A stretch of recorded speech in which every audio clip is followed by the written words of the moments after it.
everyone's blue points up there, you guys basically made a scatter plot, right? Where Jacob was standing where the y-axis would intersect the x-axis at 0, and then all of you guys were standing along the x-axis.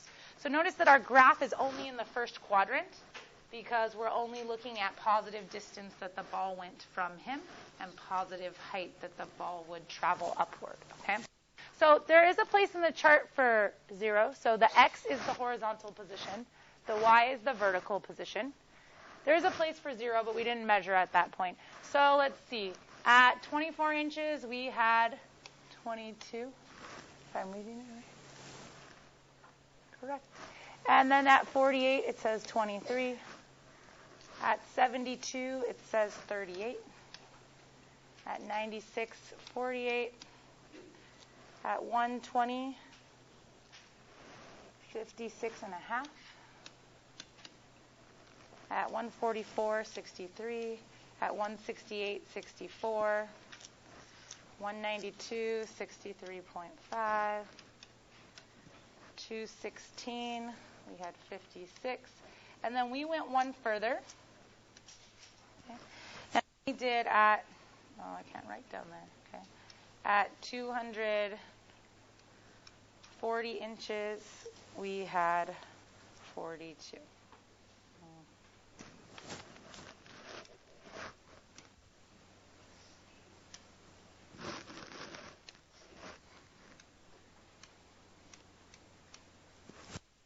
All right, rather than drawing the scatter plot by hand, okay, we can go ahead and use our calculator if you want, and you guys can sketch it on there. So this is going to review how to make a scatter plot because we've already done this in Unit 1. But we're going to run a different type of regression now that we're in Unit 2. Okay? So grab a calculator if you don't have one.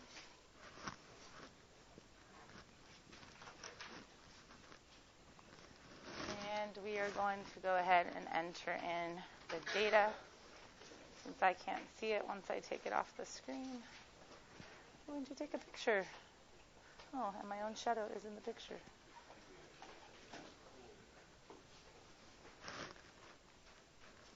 I need to do better than that. I need to do columns.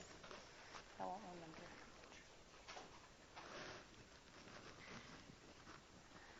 All right, so you guys should know how to create a scatter plot on the graph. On the calculator. So remember that your stat edit is where you can put in your lists of data. So I'm going to go to stat. I'm going to go into edit. If you have things already in there, you can clear out the entire list by scrolling up to the list name like L1 or L2 and pressing clear and enter, and it'll take all the data that's currently in the list out of the list. And we're going to do everything, in inches.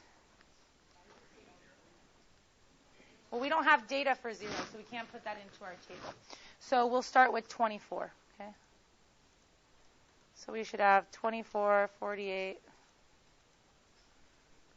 72, 96, 120, 144, 168, 192. Oh, and I didn't press them. Thank you. I greatly appreciate it.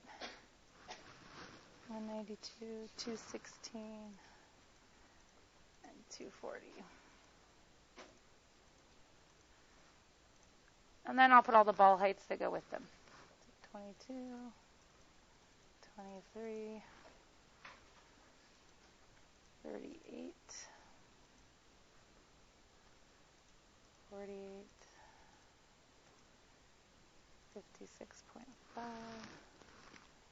63, 64, 63.5.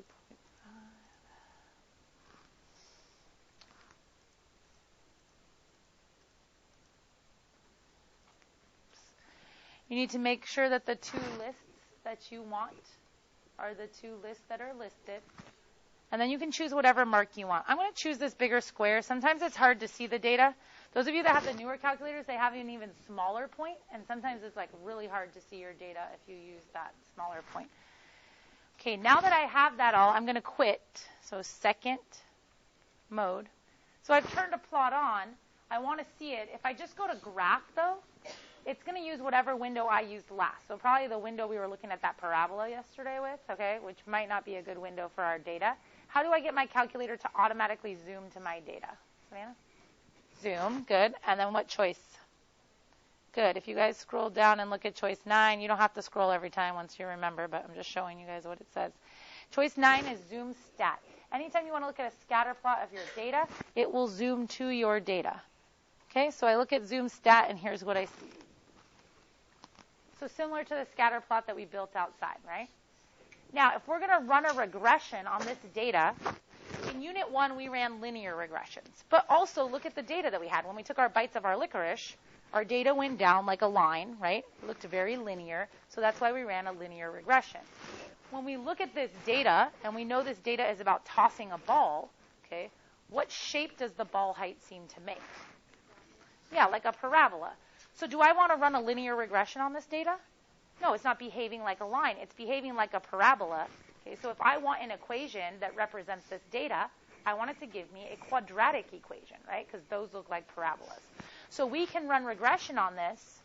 Again, we go to stat. We go over to calc. Remember, that's where all of our different regressions are. So last time we really kept choosing choice 4 because everything we looked at looked like a line with the data. This data looks like a parabola. Which regression are we going to run? Good, the quadratic regression, choice 5. Okay? So we're going to go ahead and choose 5. Okay? Again, if you want to store the equation, if you get the menu right, make sure your list is right. Your X list should say L1, your Y list should say L2, or wherever your data is. And then remember, you want to go to that store reg EQ, store your regression equation, and we want to put Y1 there so we can see what it looks like on the graph. For those of you that have the older software like me, after quadratic regression, you need to say the two lists you're using, L1, comma, L2, comma, and then we also want to say where we want to store the equation. So right now, I'm going to review for you guys where you get the Y1 type of variable, okay? Does anybody remember which button we use to get that? Danny? Vars, okay? Now, again, if you have the menu, you should be doing this right now where it says store regression equation, store reg EQ. Your cursor should be right after that, and you will still want to type Y1 or Y2 or whatever you want to type, just like we do. So you go into vars, you go over to Y vars. We aren't studying any of these other types. We're just studying functions. And then I'm going to choose Y1, okay, and press enter. All right, so look at what I got. At the top, it says y equals ax squared plus bx plus c. So they're giving you information to write your equation in which form? Standard form, okay? And then they tell you this is what a would be, this is what b would be, and this is what c would be. Let's go ahead and use like hundredths. So we'll say, actually, for my a value, I'm going to use 4 decimal places because of all those zeros at the beginning of it, okay? So negative 0.0025 x squared plus, I guess I'll just use everything with 4 decimal places, 7982x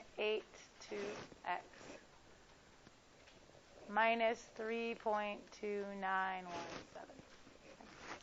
So there's an equation that represents what happens when we toss this ball. It's the best representation of the data.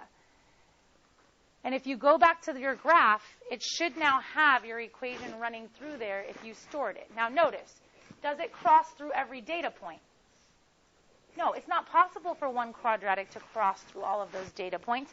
Not because, well, multiple reasons. Maybe the ball hit something and didn't travel at the perfect projectile. Probably not the case in our case, right? Didn't seem to happen. But are we human? Yes. So when our eye was trying to mark where it went, then we marked it, then we measured it. There's a lot of things there that could have caused some variation. So it's impossible, unless we had all the perfect points, for it to cross through exactly all of the points. But we have a good idea of what's going on. Okay? All right, so on our note guide,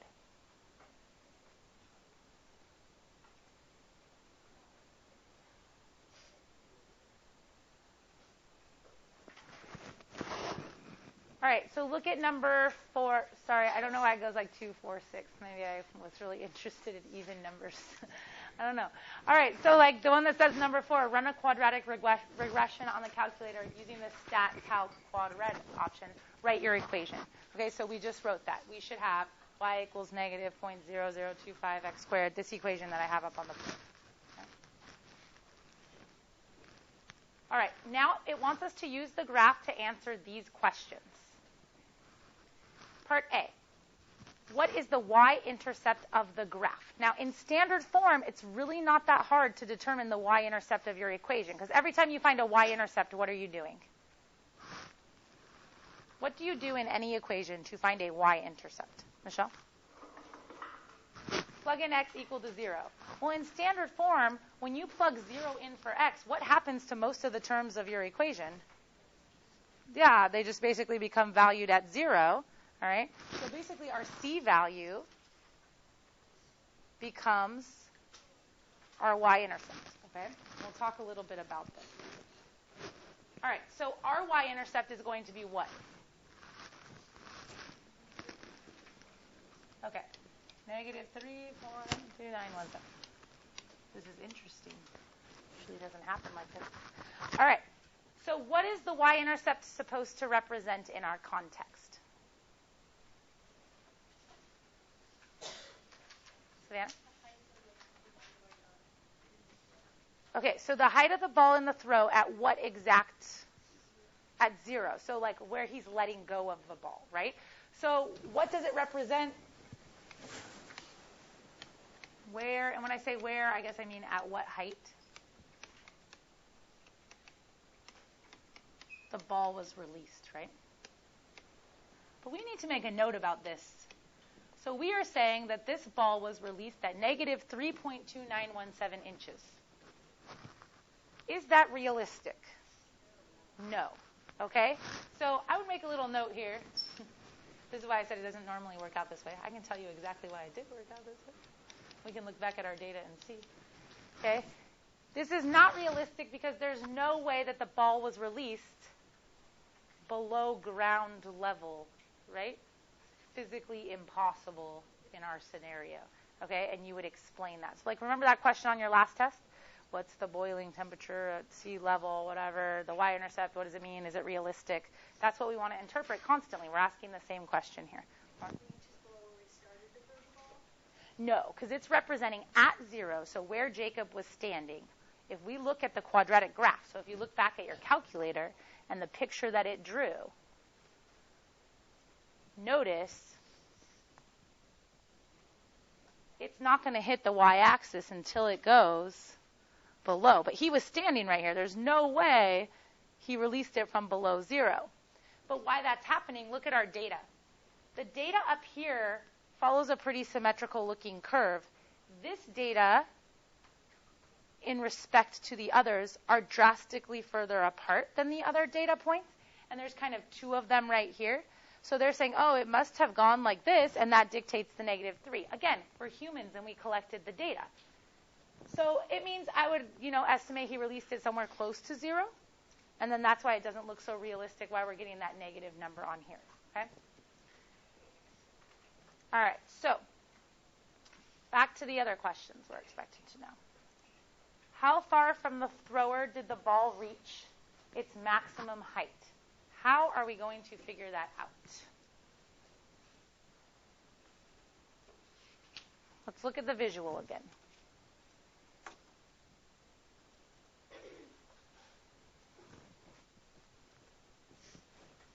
What on our graph represents the ball's maximum height? Okay.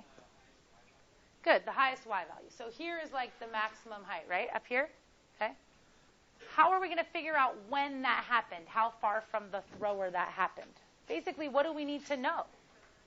The vertex. How can we do that on the calculator? Think back to yesterday. Okay.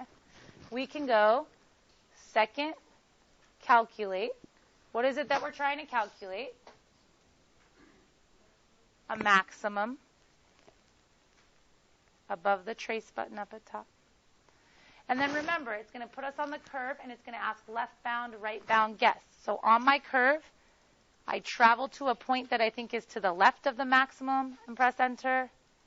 I travel to a point that I think is to the right of the maximum. I press enter. It says guess.